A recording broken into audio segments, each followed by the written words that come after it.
Hello and welcome to episode 20 of the PvM Hub. If you're unfamiliar with this series, these are a collection of beginner-friendly revolution guides geared towards teaching the very basics of RuneScape 3 PvE.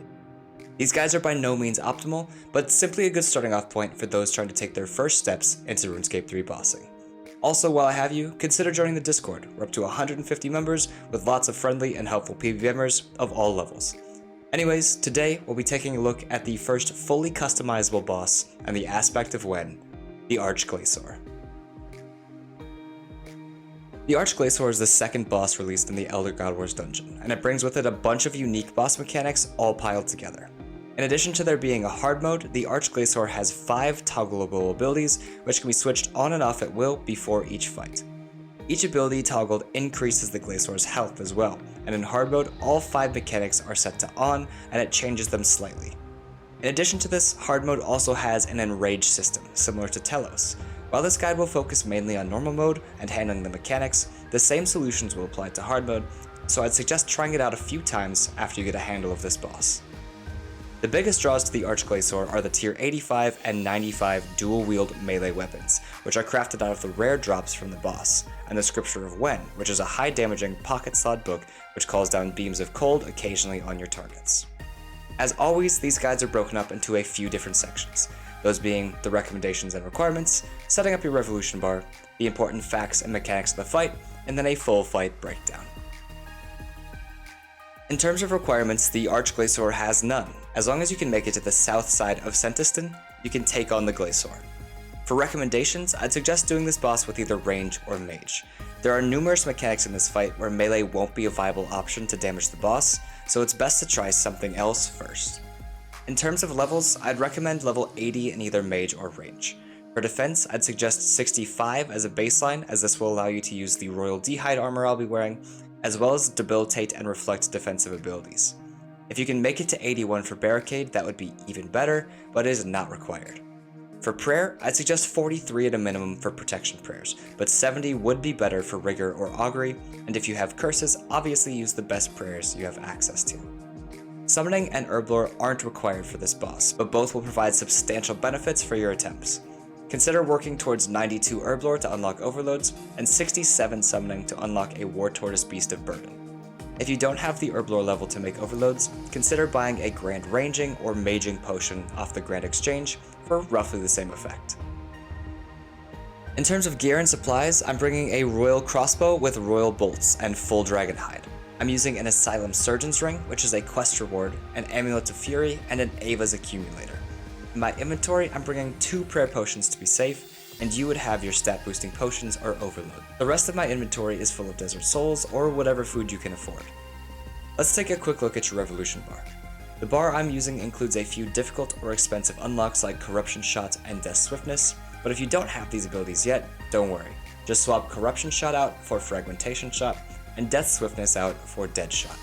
If you're looking to get more into PvM though, I would strongly recommend unlocking these abilities as soon as possible, as they're a huge DPS increase for almost no work. Let's move on to mechanics. Like I said, there are 5 in particular that can be toggled, with one pseudo mechanic that is always present. Let's start off with the one that is always there. This is the Ice Walls. They will encroach from both sides, slowly forcing you towards the middle or to one of the 2 ends. If the wall catches up with your character, it will push you and deal melee damage, as well as pseudo-stunning you.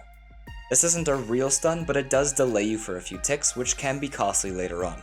To avoid this, make sure you are keeping towards the middle of the arena and are flexible with your positioning. Occasionally it will push you further left and occasionally further right. Move yourself to the free space and continue to DPS. The first activatable mechanic we'll talk about is called Flurry. You'll get a small pop-up on your screen saying that the Glacor is focusing on its attacks. In this phase, you'll be pushed to the middle, and the Glacor will shift from using only mage auto attacks to using any of the 3 styles. Each style has a unique animation, and I'll play them for you now. Magic attacks glow blue, and they bring their arm back behind their head. Ranged attacks glow green, and they bring their arm in front of their body. And melee attacks, while only being in hard mode, don't glow at all, and they will swipe their arm across the ground. At lower mechanics and enrages, this ability can be ignored. However, as you increase the difficulty, it will become the most damaging and punishing ability the Glacor has. Our best plan of action here is to attempt to prayer switch when you know what is coming. For me personally, I have each of my protection prayers bound to either Z, X, or C.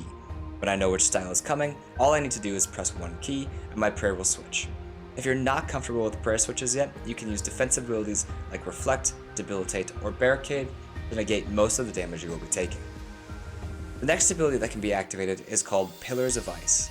With this mechanic, you will be pushed to the right-hand side of the arena, and the Arch-Glacor will raise his hand up into the air. Shortly after this, 2 beams of cold will spawn into the arena and will track you. If they touch you, they will deal typeless damage, drain your adrenaline and your prayer, and overall be a nuisance. There is no perfect way to handle this considering the spawn of the beam random each time, but your best bet is to position yourself in the top right corner and do a big loop around, looping you back towards the middle.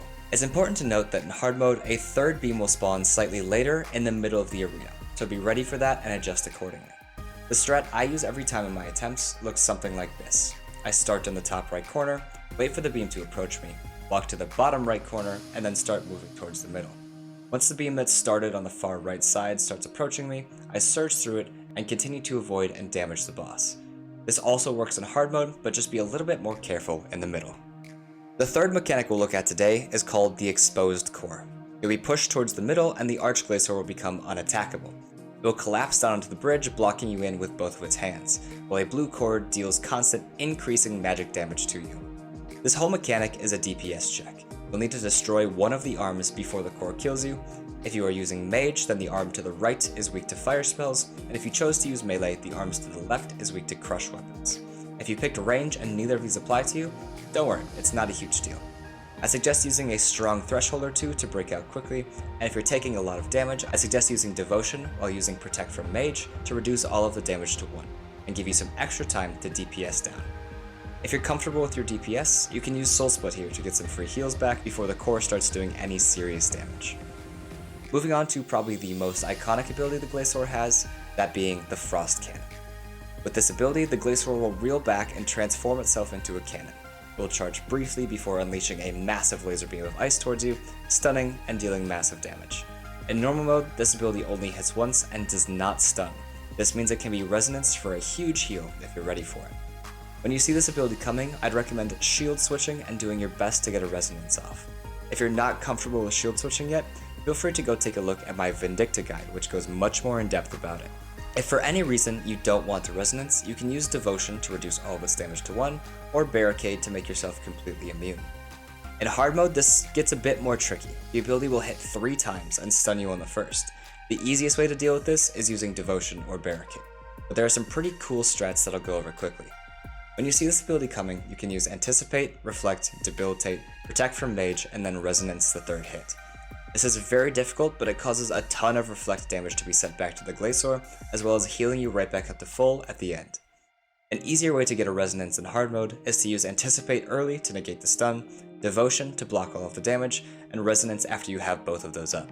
Once 2 hits of the beam hit you, turn off your Protect from Mage, and a full damage hit will be resonanced for a big heal. Like I said, these are very difficult meta solutions for this ability, which by no means are required, but I figured I would give you the information. The last ability the Glacor has is the Glaciate Minions. The Glacor will put up a shield of ice around itself and spawn 4 minions. All you'll want to do here is AoE them down as much as you can, and if you're using range, I'd suggest bringing Chinchompas to make all of your abilities AoE. If you're using Mage, I'd suggest getting close and using abilities like Dragon's Breath, Detonate, or Tsunami. Once you kill a minion, its golden core will remain. Click the core to deal 2,500 damage to the Glacor, and it will disappear. Once all minions are dead, the shield around Glacor will go down, and you can continue to DPS. If you're doing hard mode above 250%, you'll get a 5th minion called a Bolstered Glaciate.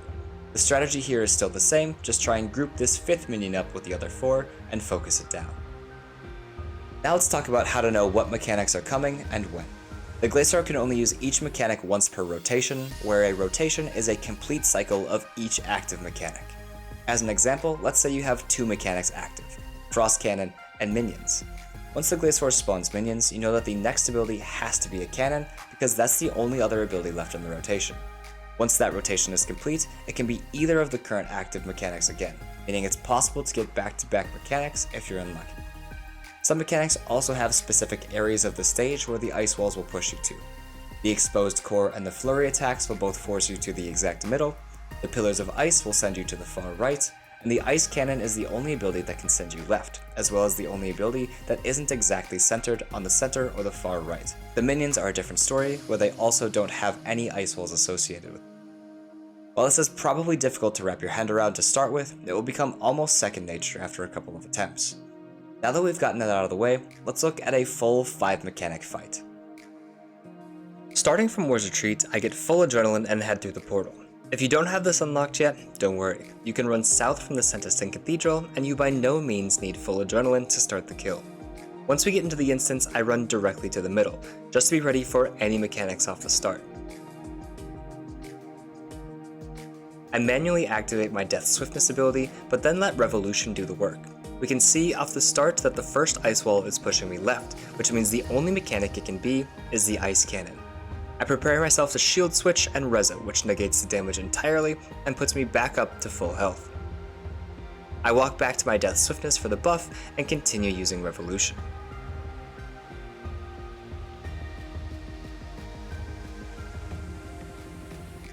The next mechanic is the Flurry, as it says so on screen. We move back to the middle so we don't get pushed, and I lower my camera so I can see all the attacks coming.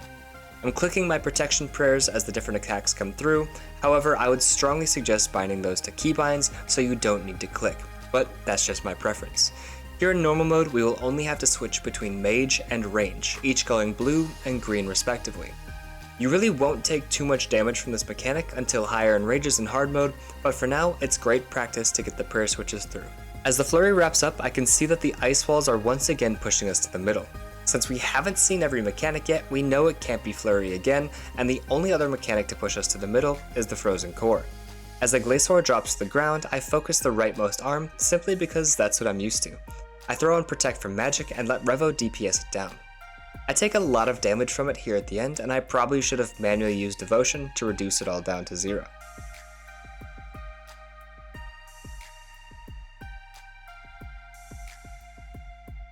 After the core, the Archglacior spawns minions. I try manually using a few AoE abilities, but then I just click on the remaining ones and focus them down, clicking the cores as they die to do some extra damage.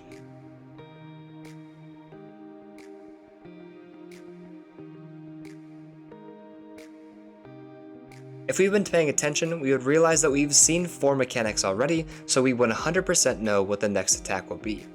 Pillars is the last mechanic in the rotation for us, so we make our way to the right as the wall encroaches.